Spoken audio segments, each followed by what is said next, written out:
For more than 100 centuries, the Emperor has sat immobile on the golden throne of Earth. He is the master of mankind by the will of the gods and master of 1,000,000 worlds by the might of his inexhaustible armies. He is a rotting carcass writhing invisibly with power from the dark age of technology. He is the carrion lord of the Imperium, for whom 1,000 souls die every day, for whom blood is drunk and flesh eaten. Human blood and human flesh, the stuff of which the Imperium is made. To be a man in such times is to be the one amongst untold billions. It is to live in the cruelest and most bloody regime imaginable. This is a tale of those times.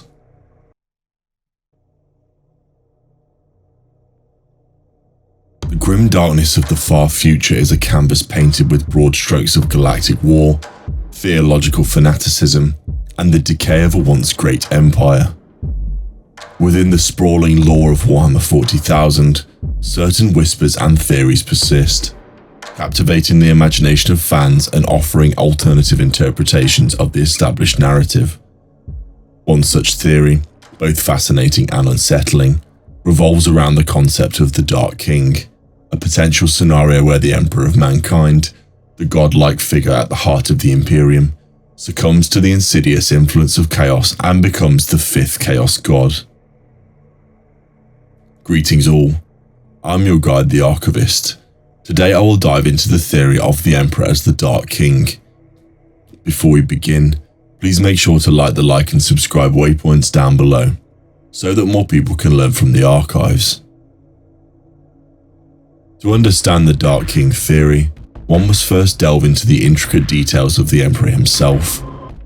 Born millennia ago on Terra, the Emperor was a being of immense psychic power, formed from the collective souls of humanity's most potent psykers and shamans.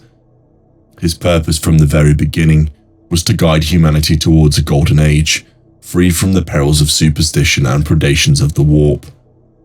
He saw the warp, the chaotic dimension of emotions and psychic energy, as a dangerous force that threatened to consume humanity.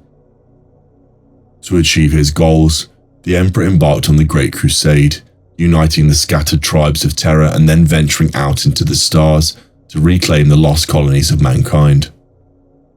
He created the Space Marines, genetically engineered super soldiers, and the Primarchs, his own sons, each a demigod embodying a specific aspect of his own personality. The Crusade was a monumental success, bringing countless worlds under the banner of the Imperium.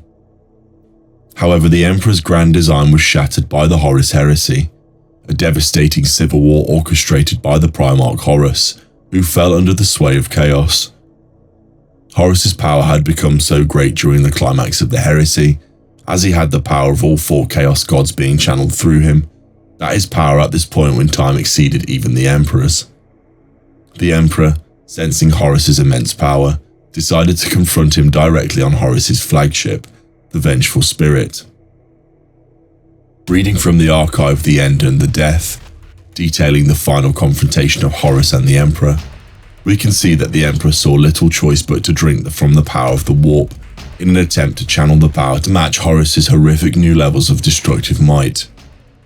Horus had lowered the Geller field on the Vengeful Spirit, which allowed the Emperor to teleport onto the flagship, but this also opened up the ship to the horror and the power of warp space, with reality twisting and bending aboard the ship. The scene was a world of absolute chaos, with real space and the warp region known as the Inevitable City bending together, forming a region that combined Terra and warp space, an unending plaza of the local regions. The Emperor drank from the power of the warp as never done before, and became something greater. He appeared as a lightning-sheathed sphere of obsidian. The Emperor's power was such that even he unintentionally slew all the custodies around him, turning them into little more than heavily burnt walking corpses. The Emperor proceeded to sweep across the madness of the Inevitable City, causing demons, the lost and the damned, and even traitor Space Marines to flee in panic before him. His power continued to grow, and he was close to ascending to a new Chaos God. He believed the action was necessary in order to kill Horus and save humanity. Malcador was distressed at sensing what his friend had become, believing that he had gone too far. However, it was then that the Emperor was confronted by Alanius' Person, John Grammaticus, Leto and Garviel Loken. Person confronted his old friend, talking him down from the abyss of corruption by reminding him of his humanity. Shocked that he had encountered Person for the first time in millennia, at this specific place at this specific time, Person convinced the Emperor to have faith and give up the power he had built up, even if it meant gambling humanity's future in a battle he was not likely to win. This ultimately convinced the Emperor to shed the mantle of the evolving Dark King, causing a blast of power to sweep across both Terra and the vengeful spirit that banished much of the warp madness spread by the traitors. Beyond this interaction of letting go of the incredible power, the Emperor confronted Horus and still managed to defeat him. In the end, the Emperor of Mankind did not simply kill Horus, but rather ended him with an anathema blade thrust into his heart. This act was performed with the Emperor's full will and, according to new interpretation, Horus had willingly renounced chaos before this moment. The Emperor's final words to Horus were, "I wait for you, and I forgive you," which adds a layer of complexity to the narrative, suggesting a possible future encounter, either spiritually or physically. Though the Emperor won, it came at a terrible cost. To sustain his life and continue guiding humanity, the Emperor was interred on the Golden Throne, a massive psychic device located deep beneath the Imperial Palace on Terra. There he exists in a state of perpetual agony, his psychic energies radiating outwards, guiding ships through the warp and holding back the encroaching darkness. The Golden Throne is failing, however, and the Imperium teeters on the brink of collapse. However, the theory of the Dark King does not end with the climax of the Horus heresy. The Chaos Gods are ever patient, and view the passage of time differently from that of mortals. Even though the emergence of the Dark King was stalled by the Emperor's decision, the ruinous powers maintain that the Chaos God will emerge at some point as prophesied, given that time flows differently for Chaos, and the Dark King's servants and dominion already exist. It emerges in the archive The End and the Death that the Emperor was destined to be the Dark King one way or another, and just because that didn't manifest during the Horus heresy, doesn't mean that it never will. The Emperor's prolonged exposure to the warp, his immense psychic power, and the decaying state of the Golden Throne create a perfect storm, a breeding ground for corruption. The theory posits that the Emperor, in his weakened state, is vulnerable to the influence of the Chaos Gods, Khorne, Nurgle, Tzeentch and Slaanesh. The more that the Emperor interacts with the warp, the more likely it becomes that he will become corrupted or influenced by its power. The Chaos Gods are entities of pure emotion, feeding on the psychic energy generated by sentient beings. The Emperor, as the most powerful psychic being in the galaxy, is a tempting prize for them. Each god offers him a different path to salvation, a different way to alleviate his suffering and potentially restore his physical form. Khorne, the blood god, might offer the Emperor the power to crush his enemies and establish order through unwavering force, but at the cost of endless bloodshed and a descent into mindless rage. Nurgle, the Lord of Decay, could offer him respite from pain and the salvation of acceptance, but at the price of surrendering to stagnation and the inevitable decay of all things. Tzeentch, the Changer of Ways, might offer him knowledge to repair the Golden Throne and guide humanity towards a brighter future, but at the cost of endless manipulation and the sacrifice of free will. And Slaanesh, the Prince of Pleasure, could offer him release from his torment and fulfillment of all desires, but at the price of utter hedonism and the enslavement of his soul. The most unsettling aspect of the Dark King theory is the implication of the Emperor's actions, even in his current state, are already subtly influenced by chaos.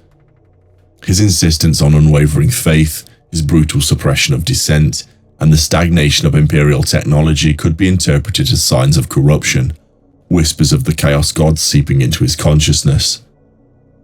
The Emperor, though adhering to an overarching ideal that could be considered morally good, has justified his ends with catastrophic means, and billions of souls have suffered at the hands of the goodwill of the Emperor. Consider the Imperial cult, the dominant religion of the Imperium, which deifies the Emperor as a god. This veneration, while intended to inspire loyalty and unity, inadvertently fuels the warp, providing sustenance to the Chaos gods. The Emperor, in his desire to protect humanity from the warp, may have inadvertently created a system that strengthens the very forces he sought to defeat. Unless, of course, he wanted this all along. Furthermore, the constant warfare that defines the Imperium feeds Khorne. The endless suffering and disease nourishes Nurgle. The bureaucratic machinations and political intrigues empower Tzeentch. And the excesses of the Imperial elite gratify Slaanesh. The Imperium, in its desperate struggle for survival, may be inadvertently contributing to its own damnation. The details paint a grim picture of a self-fulfilling prophecy. The potential consequences of the Emperor's fall to Chaos are catastrophic. He would become the fifth Chaos God, a being of unimaginable power capable of unleashing untold horrors on the galaxy. The Imperium, already fractured and weakened, would crumble completely, devoured by the forces of chaos. The galaxy would descend into an age of eternal darkness, where hope is extinguished and only suffering remains. Some interpretations of the Dark King theory suggest that the Emperor's transformation is not a sudden event, but a gradual process, a slow erosion of his will by the insidious influence of chaos. He might retain some vestige of his former self, a flicker of humanity amidst the encroaching darkness, making his fall even more tragic. The forces of chaos, ever opportunistic, actively seek to corrupt the Emperor. Greater demons, powerful entities born from the warp, whisper temptations into his dreams, promising him power, salvation, and the fulfillment of his desires. They exploit his pain, his loneliness, and his desperation, preying on his vulnerabilities. The Adeptus Custodes, the Emperor's personal guard, stand vigilant, ever watchful for signs of corruption. But they are the guardians of the Golden Throne, sworn to protect their master from any threat, both physical and psychic. However, their unwavering loyalty and unmatched combat skill may not be enough to withstand the insidious influence of chaos. The Sisters of Silence, psykers who possess the rare ability to nullify psychic powers, also play a critical role in protecting the Emperor. Their presence creates a barrier against the warp, weakening the influence of chaos and shielding the Emperor from its temptations. However, their numbers are dwindling, and their ability to contain the growing darkness is constantly tested. Ultimately, the Dark King theory is a grim reminder of the inherent dangers of the warp and the fragility of even the most powerful beings. It explores the themes of corruption, sacrifice, and the impossible choices that define the grim darkness of the far future.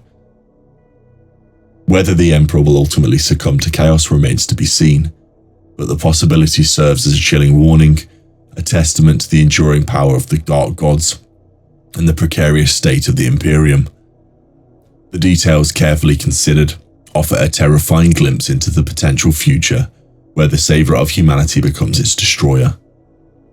The Warhammer 40K verse thrives on ambiguity and the grim possibility that even the noblest intentions can pave the road to damnation. The Dark King theory perfectly encapsulates this chilling truth.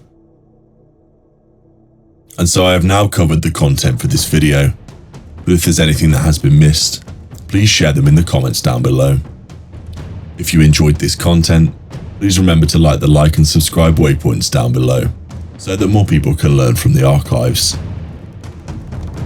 In the grim dark of the far future, there is only war.